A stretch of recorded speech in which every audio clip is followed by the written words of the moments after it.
வணக்கம். இந்த அக்டோபர் மாதத்தில் நான் வாசித்த புத்தகங்களை அந்த வீடியோவில் பார்க்க போகிறோம்.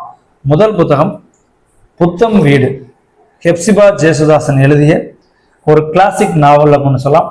காதல் கதைன்னு சொல்லலாம். பட் காதல் கதையை போல தோற்றமளிக்கக்கூடிய ஒரு சமூக மாற்றத்தை குறிப்பிடக்கூடிய ஒரு அழகான நாவல். வாசிக்க விறுவிறுப்பாகவும் இருக்குது. இந்த நாவலுக்கு பின்னாடியும் ஒரு காதல் இருக்குது. அடுத்த புத்தகம் மனைவியாக நடமாடும் மர்ம பெண்மணி, பேய்க்கதை மன்னன் பி.டி. சாமி அவர்கள் எழுதிய நூல். பிரேமா பிரசுரம் வெளியிட்டிருக்காங்க. கிட்டத்தட்ட எழுதி 60 ஆண்டுகளுக்கு பிறகும் இந்த நூல் இன்னமும் அதோட சுவாரஸ்யம் குறையாம இருக்குது. அடுத்த புத்தகம் லைப்ரரியிலேருந்து எடுத்து வச்சுட்டு அவங்கள காட்ட முடியல.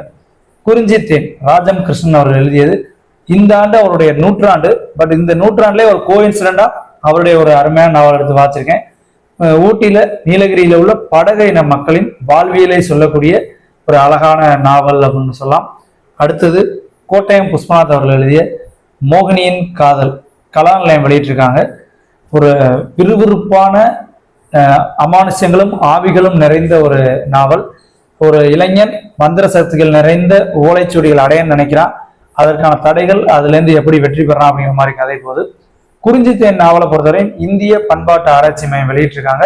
இப்போதைக்கு அது ஸ்ரீ செண்பகா பப்ளிகேஷன்ஸ்ல கிடைக்குதுன்னு நினைக்கிறேன். அடுத்த புத்தகம் அதையும் காட்டுறேன்.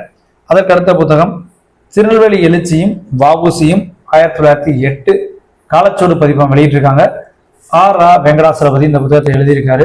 ஸோ மிக தெளிவான எக்கச்சக்கமான தகவல்கள் நிறைந்த ஒரு அற்புதமான ஆய்வு நூல். ஸோ இந்த புத்தகங்கள் தான் இந்த அக்டோபர் மாதத்தில் நான் வாசித்த புத்தகங்கள். இன்னும் அடுத்தடுத்த மாதங்களில் நிறைய புத்தகங்களையும் புத்தக திருவிழாக்கள் குறித்த அப்டேட்டோடையும் சந்திக்கிறேன். தொடர்ந்து வாசிப்போம். நன்றி.